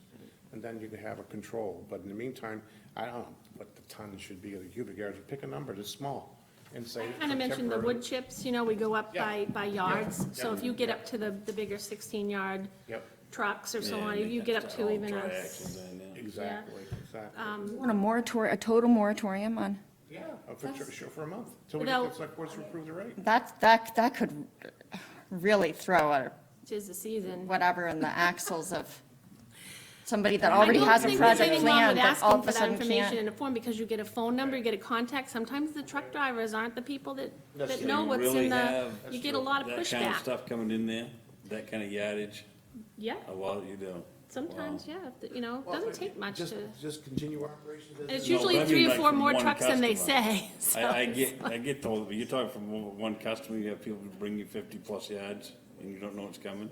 Yes, How much is, can you help me understand, I'm not so good with the Yeah. 50 yards, how much is like a small house? Medium, small, It'll depend, I mean, you wanna go by like a dump truck, a triaxle dump truck can haul roughly, you're looking at 20 yards of material. In a dump, okay. Yeah, our largest ones are 18, I think we have on our chip. Yeah, but I'm thinking. When a with normal-sized demo- house comes down, with the it's demo that thing much. there, again, you're gonna have more coming. I mean, technically, But they come in those 18 size. yards is level. That body's figure, that's how Right. you figure. So when they come with that demo rounded right up, you're probably looking at 20, 22 yards of demo Yeah. on one of those. Yeah.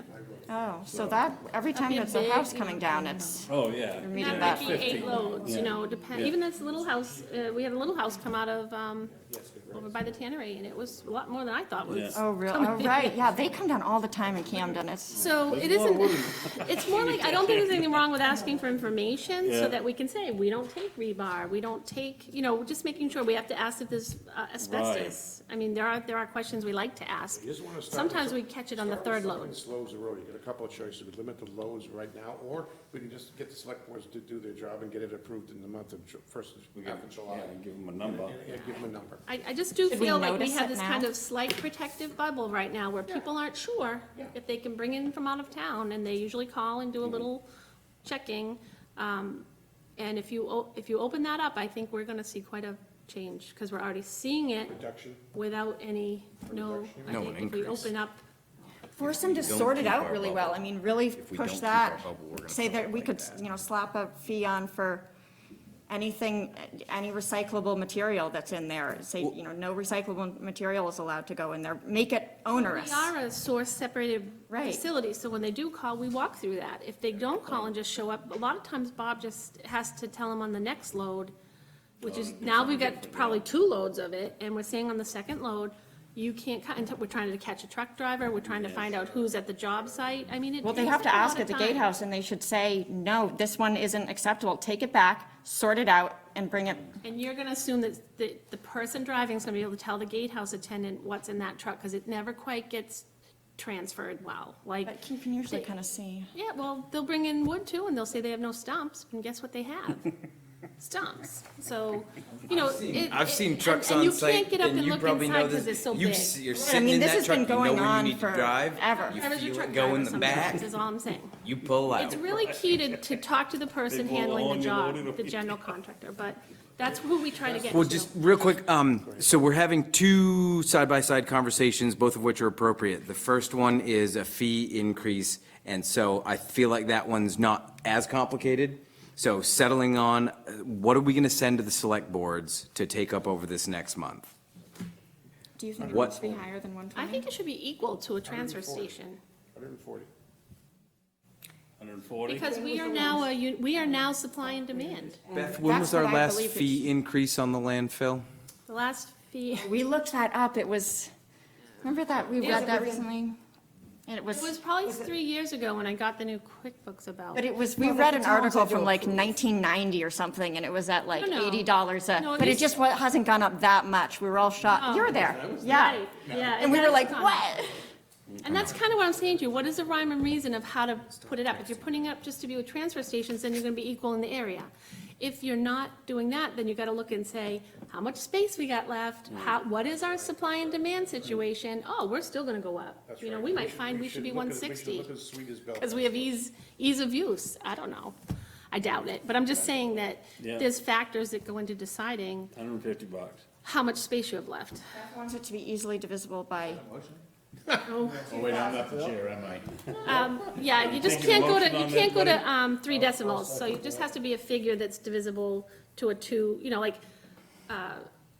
can't So we do can 7/8. get an You know, easy you per can't do like pound a fee. price, like, yeah, you have to, whatever divides by 2,000 for a pound, 1 pound fee is how we work our point of sale. The number. And we don't want to, we've had it in the past where the 140? fee we set Yeah, 140. wasn't able to be done in the computer. 140 seems. 140 would work with that, right? Do you think they can sell that to their select boards? Because we don't want this to not pass. You got it? That'll And I be, do have, I think it has to pass. Get it 50 would be all. 140. I mean, that's gonna be a big What change. are we charging now?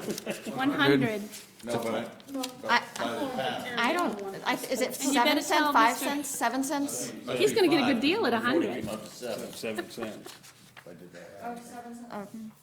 Right, so it's not like 6.785, it's not Right. 6.78. 200. I can do that math in my head. How did you decide? Well, It was easy for Dave to do that math. 140 comedian. Yeah. And that's across the board. Yes. Well, we're gonna put it forward, right, Oh, we have to get to go through the process? And Yeah, the select boards. everyone is meeting between now and the next, I'm sorry, I was, For discussion, if you're gonna make a motion on this, it's gonna be official, not consensus. yeah, and I'm just, I'll but wait on this one. everyone's got July 9. July 9. I'm supposed to answer for Rockport. So be it. It is so moved. I'm sorry, Wendy, go ahead. July 15. Second, do we need to do the so moved in second? Did you want us to get to that point? I was making motions, $140. Second, $140 to be sent to the select boards for ratification. in the first half of July. And there is a second on that motion. Yes. Discussion. Yes. Is somebody gonna write a particular thing for each select board to approve, or we just wing it? I'll write something up. We must have an old template. I'll write something. Pretty simple one. I'll write a brief explanation as to why I would appreciate the liaisons helping me out. I'm gonna miss something, I'm sure, and then I'll put a standard draft motion that can be for all towns to use the same draft motion. Okay. And I will vet that through bigger brains than my own to make sure I didn't mess it up. And check Wendy, with did Marcy. you have additional discussion? Yes, so from the 100, Good check that's with why I was Marcy. asking when did it last go up to 100? And what was it the 4 towns signed in that, it was more of a detailed. Yeah, rate structure. Right, so this is just gonna be the time. A one-off, yep. Just Okay. one, One line. yep.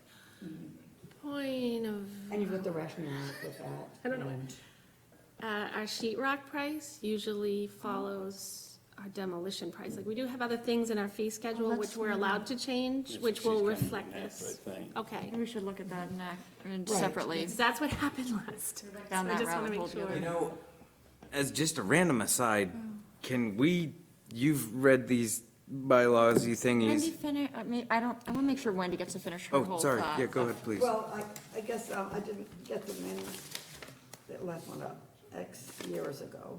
140%. So we'll find that out. You want me to look for it now? And the rate schedule is involved in this, is it not? Or is it Yeah, just this is one of those one? two things. One, Jim and put it into effect, so. because we had the rate fee, I mean, It was raised, what? NSW. There was a 95 to 100, and we're Yeah, actually a little within the last blurry year on when that that were changed, because changed it's like, up a little. the website still said one thing, and so, the, or voted on. Right, that's my point, that the board will have to reapprove our fee schedule following the approval of the landfill fee from the select boards. And we'll have to change several items on that fee schedule, Would you be raising, which is, well, we'll have to talk not about changing lowering, them. right? they'll be changed in connection with the landfill fee. They all, things like couches, leaves, I mean, things that go into the landfill will be affected by the new rate. Also, in the future, we should really talk about banning yard debris from the landfill, if that's what we're interested, if we're interested in slowing In this case down. myself or the new board chair doesn't somehow get to your boards, maybe pass along, I got a sneaking suspicion that for the next 9 months, every couple of months, the board may be getting some new alteration as we try to react to the market and tighten things up. So if you pass those along to your boards, this may be every other month, we're trying to pick away The at some of select this. boards don't have to approve every little No, item, just this just the board. major waste stream. So Right. I think that, you know, if you guys, You just said if the boards approve this change to demo and you want to play around with sheet rock and some of the other smaller line items, that this board had authorization to do that. And I guess I haven't, maybe I just haven't done it yet, I have not seen the clumping of items. These ones require town select board approval, these ones are within our Only purview, two. but that's, MSW, which is compactor yellow bags, and the and landfill? Those are what we decided go to select board. So we could, of our own And free will, select board has the right to go could to we put a towns if they fee want. on we'll have this discussion later, right in the middle of a motion, what am I doing? Any further discussion on the motion on the table? Wendy, did you have the information that you needed to feel comfortable with the vote? Yeah, more or less, yep. So right now, we're gonna vote to raise it to 140, is that what you're saying? To propose to the select boards to Just approve send that, it yep. out, yes, I saw Yep. that. Any further discussion? All those in favor? That is unanimous, except for Dave. Thanks, Dave. I had both hands up on top of my head. You did it, right? Yeah, he did. Was that about it? Oh, no, I'm sorry. I have people watching our meeting right now, just to put that out there. I love you, Marcy. Hi. Sorry about that. Did you get the kids? It's on. Thank you. No, the kids are still up. All right, so that was one of the two items. The other item is the slowdown and some internal policy around, is there a cutoff point to which we say you are not allowed to bring it to the landfill size-wise? Where did we leave that at? Did we find what we thought to be a happy place on if you exceed this amount, you cannot come in? Where did we leave that conversation? Just left it. Well, we were I having the guess we two figured side by we'd raise side, the so. rate and see what happens there. And Mr. then Kinney. If it doesn't do it, we may have to put a restriction. Since I already proposed something that didn't go very far earlier, I think it's entirely within this board's purview. Dump it into Jacobs Corey No. North? It probably is, but I'm not going down that road. On that since day one. And I get shut down. Perhaps as a short-term measure, while you're waiting for the dollars to be increased or considered by the Board of Selectmen, you just make a blanket policy that says only stuff from our 4 towns. And if somebody's comes in with a pickup load and they tell you they're from Camden, even though they were from Appleton, you kind of go. If they come in with 18-wheeler loads or tractor-trailer truck loads and they say, oh, no, that's not, Walmart I'm tearing down, you say, I would support that. too bad. I would support that. Interim measure too. I think it's within your purview. I don't know if that's something you'd want to consider, but I'm not sure it is within, I mean, you can control, it's just like a park. The select board in Camden could say park's closed at sunset. I had a great conversation with someone yesterday, and they reminded me that we're not actually compelled to take any of this stuff. So if we're not compelled to take any of this stuff, then we're not compelled to say who can and who cannot, unless the DEP tells us we have to. I just think we could take a really big revenue hit that we don't, In a month? I'd rather try to encourage all the select boards to meet, do a quick, maybe emergency meeting and get the fee. I'm a little nervous about the notice period. If there's any way that the select boards could convene quickly and get this approved so it could go into effect before we get to the end of summer. I think. This is a twofold thing. I hear Dave saying 140, absolutely. And he's saying step 2 of this interim measure is to ban certain sizes from being prohibited from out of town, Only period. 4 towns? Is that what you're saying? No, from out of town. Allow The 4 towns. 4 towns. And if somebody sneaks through, you still get the money. If something comes in that's just voluminous and they can't tell you it came from Chestnut Street in Camden, Or Lincolnville, yeah. yeah. Say no. Isn't that what stickers used to do, theoretically, or were designed to do? Yeah, although, That's- conceivably, Appleton, so then, right, somebody from, only those with. right, 1, but 2, somebody 3, from 4 Rockport could towns. buy a sticker and be doing a job in, Well's Ed. No, I don't think that's abnormal to what we've done going, we usually ask. If we get the opportunity, we ask if they're from the 4 It towns. can't be perfect, but if you really believe that we need to slow the road here, then what Dave is saying is, I agree. We're putting a temporary ban on out-of-town dumping, bringing it to landfill temporarily. It's not permanent, but we gotta get our feet in the ground, we can't have. Say until the new fee schedule goes into effect. Exactly. And I don't know if it's a good idea, I just thought I'd throw it out. So is there, I just wouldn't want it to last, because the whole idea is that we're trying to raise the prices enough that we can bring in revenue. So, but I am nervous about this short period of time during the summer here when. Yeah, it's gonna be the summer, Allison, I think I would agree with you. I would make a motion that we prohibit all landfill from out of town, other than from the 4 towns, temporarily. or like from until public We notice. just recognize that we don't really have a means of figuring Well, that we'll be out. doing a public notice for the fee change at some Yeah. point. Yep, that's And coming. so could that be as, until public notice is Well, made? we've got, Until further notice, yeah, during the and time. we can amend this during discussion, but do you want to finish your motion? No, I just said the motion would be. Just that might not we be that temporarily only accept smart in the long run. landfill from projects or from sources in the four towns only. I'll second that. It's been moved, it's been seconded. Any further discussion? Here's my discussion thing. I was reading Breath's mind and lips. We have signage money, but I'm not sure on a temporary thing. I think what we can do is we can get away with a cheapo sign, meaning we buy the sticker things and we put out temporarily, and we'll buy big stickers and we'll try to, but I don't think that we gotta go all out with a new sign, PDQ type something. We have So- 5,000 for redesign engineering. That's a little bit of a redesign. We have public information. That's We're redesigning our philosophy. Yeah, make it look like it wasn't a decision that was made on a postage stamp. You should do a quality sign that Yep. says, this is what the temporary injunction is, whatever you would call it. Unless they want to pay $140 a ton. I wouldn't. Yeah, but we can't do a Convenience fee, we fee. can't do a fee thing. Well, we could encourage a $40 contribution on top of your fee. This is just designed to find out or to get back the four towns' decision. That's what you're looking Yeah. for. As a holdover until Slowing down oh, the whole Smith and then School waiting technology for can't come the in other here. boards to action that other slowdown. Well, you In the meantime, Beth would continue to charge the $100 a ton. And when larger loads came in, the gatehouse would be instructed to ask where the load came from. Yep. If the individual cannot quickly and clearly show that it came from the four towns with some reasonable level of information, while understanding we're not gonna catch everyone, but they say, oh yeah, it came from Rockland. As you can see, the sign here says, we're only accepting CDD from inside the member community. We apologize at this time. Is there any further discussion?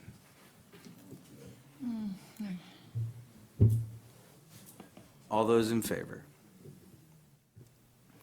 All those opposed? Abstaining. Conflict of interest.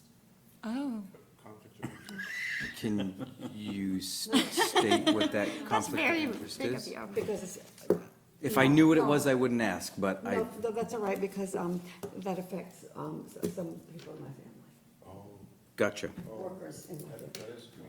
So I feel that's more sincere, because I would not vote for it, so I should abstain. Okay. And for that reason, why I wouldn't vote for it, so Okay. abstention is better than against. And Director McKellar, your vote was? Negative.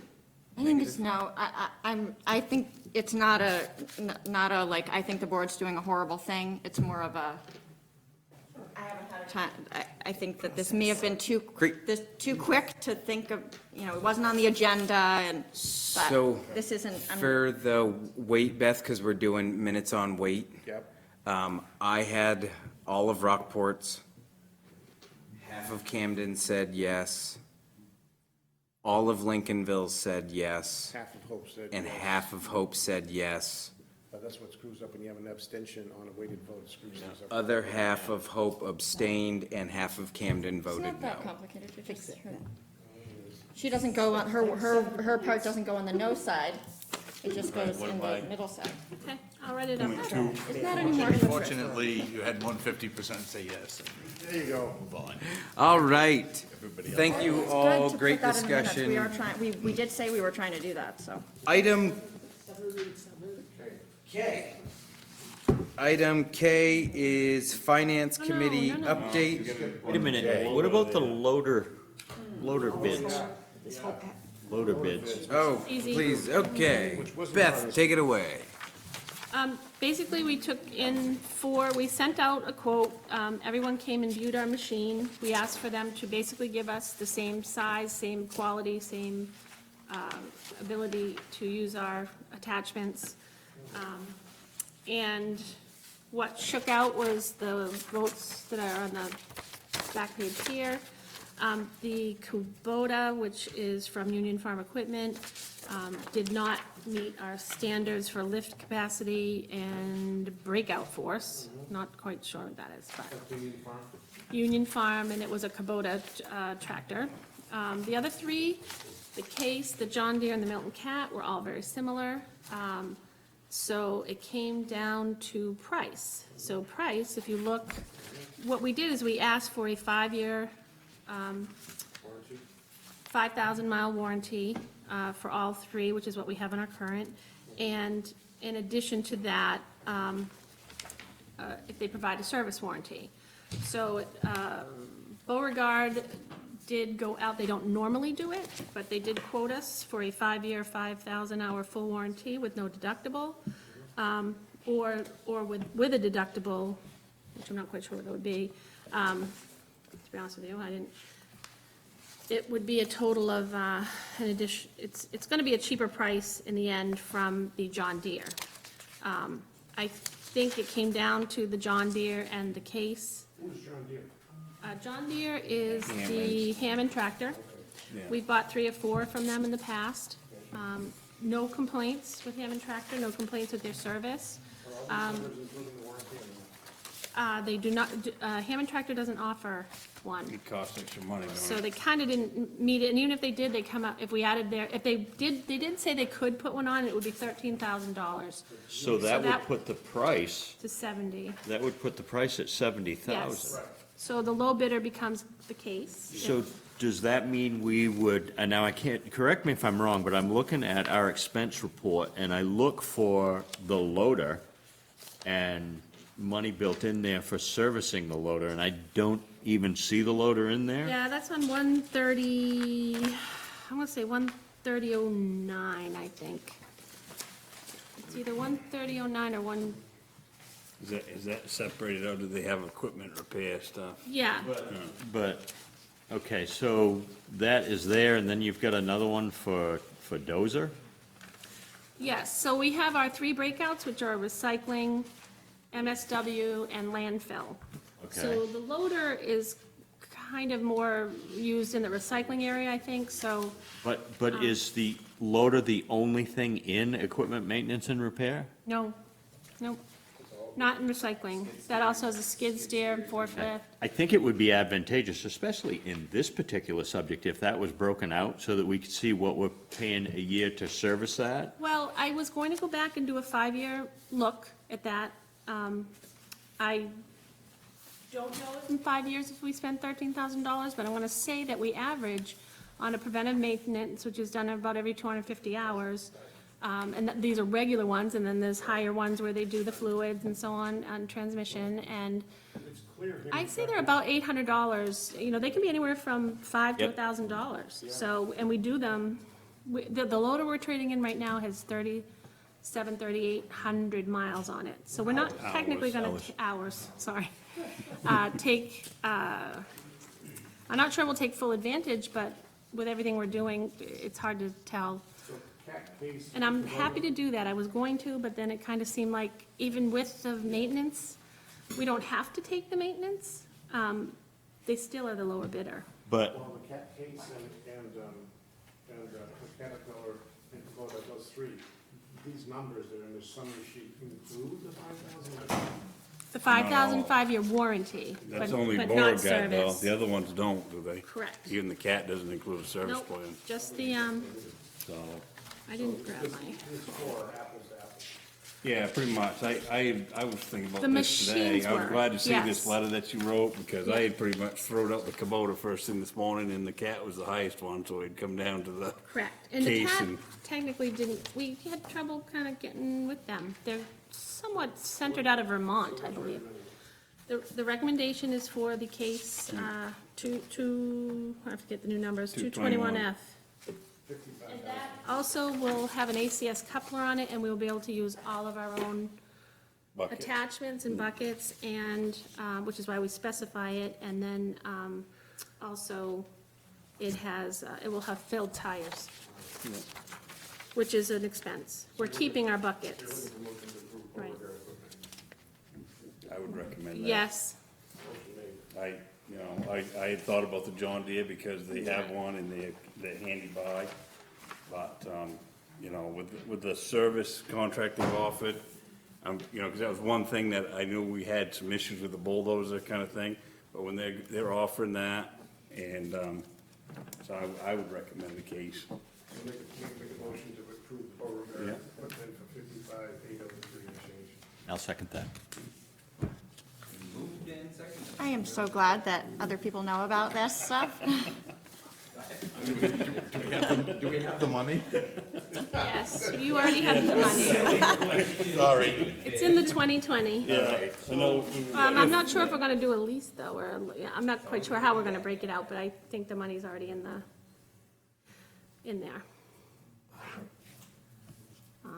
And there was enough. I think it's set at 60, if I'm not mistaken. Is it coming out of reserve or out of budget? You budgeted like a capital expense for this. Okay. Any further discussion? All those in favor? That's unanimous. Unanimous. Any mouse? Anyone else always think it says any mouse? Okay, so we did loader bids, we did landfill. Now we're on to finance committee. Finance committee update, and we will start with fee schedule discussion, which. That was an interesting thing. I wasn't involved in that agenda item creation. We did have a discussion about the fee schedule on the finance committee, but I don't know. Do you want to say anything about it? ESPN stuff. Yeah, it wasn't, it wasn't, it was, yeah, and not, I would say, really worthy of reporting, except for that we saw some issues. But anyway, a lot of it had to do with raising the fees. So then the audit letter, I apologize, I do not have a fully drafted audit letter. Well, I have 3 pages right now that is like, just not, it's too much for the purposes of sending to. I think the idea is that the select boards could understand it, right? Not just you guys? Yeah, so, I thought it was just to be put in the audit, so it was, well, Narrative from gets looked your comments on it, that actually was not this, really the same as I had remembered it, but I can't remember exactly the details about what. I think it was, Wendy had added in at the end of our motion when we were gonna accept the audit, that there should be a letter that went in there, and it's not like I can, or we can really add on our, just comment section to their audit. But I do think that, and my intention before was just to take the letter that or the email that I showed everyone, the statement of facts between me and the auditor that basically said, the overall, what everybody really wants to know is, do we have enough money? Are things dire for Midcoast Solid Waste? Are we $2 million in the red? And no, that's not the case, blah, blah, blah. And I was just gonna basically print that out, but then when I looked at it, it was like, it's not really, it'll be understandable by everybody here that's been part of these discussions, but I did not have time to refurbish it into something select board worthy, but I will do that certainly before the next meeting, maybe even before. Great. So does finance committee have any other? I mean, unless there's a part, we are of course getting to the end of the fiscal year here and looking at, we'd had a discussion last time about things looking concerning in terms of uncollected revenues. It doesn't look as dire now. We've gotten this rush of landfill revenue, as we've heard about, so that we're much closer to the 100% of the collected balance. I'm looking at the expense, I don't know what everybody else has. This is what I have from, do we have this in the packet too, Beth? May 31st. Okay, so the one that I have today from Jody is from June 20, is from today. So it's looking much better. We've overspent a number of lines, but there are also a lot of lines that are not, that are underspent. And it's not clear how many more bills might be coming in. I don't know if we've gotten everything from the wastewater treatment plant yet. The report that we had, which was not that one, suggested we're over in, under in expenses and under in revenue. So they're kind of balancing, when you take out the labor that has to be spent in June and add in, you're probably damn close to a break even. Yeah, depending on a few things. Of course. Like some of the big ones that can hit us is wastewater treatment. And I'm really Bags. hoping that And I this don't is think we with need bags, so. all the bills in, but, It's related, but slightly random, because it was a new thing for me in South Thomaston, and I will admit to not being forensic on the audit, so if someone could answer this question, it would be great. So I get our audit report back in South Thomaston, and there was a line in it that said all departments were under budget. And I was like, no, they aren't. Look at the fire department budget, they went over. No big deal, there were more fires, but, you know, how are you gonna say? So I was disputing this thing in our audit, and she said, that's not correct. And I'm like, but I'm looking at it, it's the fire department, ambulance department. No, it's general public safety, of which your EMA person, your fire department, your ambulance. And so it got me thinking, what are the other differences between how I have structured, how I look at this, and what exactly does it mean for us to be over budget? At the end of the day, we have a total, and then we have revenues, and if we don't go over that total, we're not over our budget, but are there over budget sections of which we need to be concerned about based on how the auditor, is it standard? So you're shaking your head as though that's a very standard thing, and I'm just the new guy trying to figure out how people account for things. It depends on how your budget is adopted. If you've Right. adopted a line item budget, you can't go over that line. If you, in your case, well, it sounds like in South Thomaston, you have a warrant article that says, how much are we spending for public safety? And it's $400,000. And it's made up with 300 fire and 100 for ambulance, there's 400,000. And the auditor doesn't care if you spend 400,000 on fire and nothing on ambulance, it's the combined. And we adopt a budget and then send an assessment to the 4 towns. So for us to be over budget are just net. At the end of the day, we have to be over we the have total. we have so much more control on this board than we do on our select boards. So we can move things around. It's kind of like the snowball for the town of Camden. And sometimes I start looking through that and I'm like, their professional services line is out of control. And then it's like, you have no control over that. They just give you a bottom line, whatever. So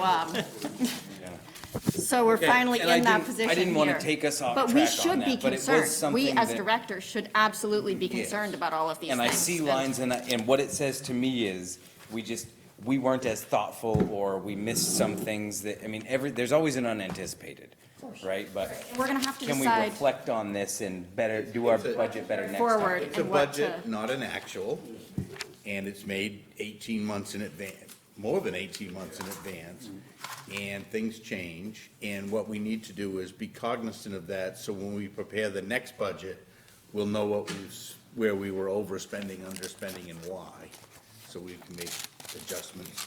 Right. And we'll need to decide at some point which of these lines to carry forward and which should not be carried forward, and whether, some of them, the manager has the authority to spend out of these lines for budgeted expenses, but when there's something like, they can't spend out of the reserves without asking the board, or that's theoretically, that's what we're aiming for. So in some cases, the finance committee recommended, go ahead and overspend, this line. And then at the end, when we see where everything all adds up, we'll decide whether we should take that, have a board vote to take that from equipment maintenance reserve or whatever. One of the dangers of what's happened sometimes in the past is there was such a concern about overspending a line that they'd take a bill and break it in two, spend some out of this and some out of that, when all the expense was really this. It's called creative accounting. Yeah, but it Very was like creative. not helpful. Track and have Impossible an to accurate track. history Pretty of the hard to past. predict future if you're, This is a little welding and a little recycling and a little, yeah. put the expense where the expense is incurred, and be upfront with it, and if you overrun, Right, And and I'm gonna- decide ahead of time where that's gonna be. I'm gonna take the liberty to take this time. Does anyone have any questions about accounts receivable or revenues? Because we seem to be on finances, so we might as well just, we good on those? No. I All actually right. have a large account receivable I'll be doing this week. All of our stuff has to be in by Friday for what counts for income for this year. So I will be making 2 more deposits, or possibly 3 if I'm here Saturday, so. Isn't this on an accrual basis? No, our fiscal year ends on June 30th. But isn't the financials on accrual basis? Accrual basis doesn't make a difference. If it's owed No, it now makes- and it gets paid on Monday, it's still gonna get accounted this year. Our deposits end on the 30th of June, but our there any expenses can roll into, for a couple of more weeks, Is there any into cash mid-July. basis then? Yes, I believe so. It sounds like it. Yeah, I mean, in my QuickBooks I am, but I don't know about Jody. Okay. Whatever it is, it is. That seems like a question I should be able to answer, but I A No, lot of it comes down to have to accounting stop software, and think so about that. It does, yeah, it falls out. you don't need to have an exact. this agent summary is something they pay a lot of attention to at the end Leave of it on the the fiscal year. software. And then they move it forward. Complicated. All right, so item L is governance committee update. I don't necessarily believe we have a governance committee update. Not officially. No, because the governance, Would have, but the time of this meeting got Just- moved. everybody thought this was such a great time to meet. And we had a lot to talk about. Thank you, Karen. Big disappointment for all of us. But she would have something to say about it if she were here. Deb would have something to say probably if she were here, but she's not. So in lieu of her, I will say, Oh, good. we, Sorry. out of my face, Oh, I thought you wanted to say Stick. something. I do. So in lieu of her being here and saying, she's sort of taken the lead on, the documents that we're collecting and, or she's organizing and, prioritizing. And that we will all like get copies and go through them like simultaneously at home and then work through the ones we find priorities. So, I mean, we haven't dropped the ball. Yep. But it's in that first phase of organization. So, I mean, we haven't, started, we haven't really moved forward far in any of the documents and made changes or what have you. We're just sort of waiting for our group to be prioritized, to address.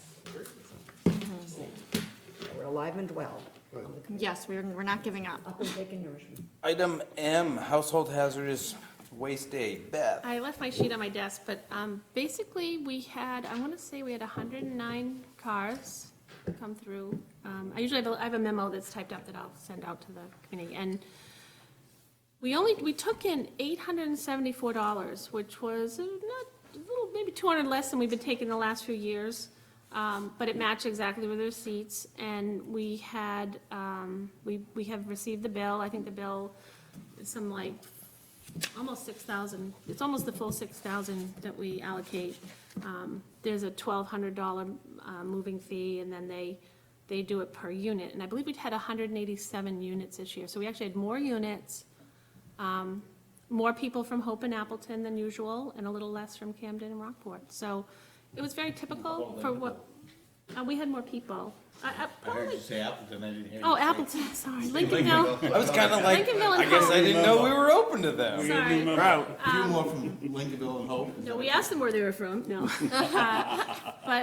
So it was I'm gonna filter those people out. it went very well, everything went very well. We also, Midcoast Solid Waste gave, I'm gonna say 16 units of items that we have collected over the years, over the year.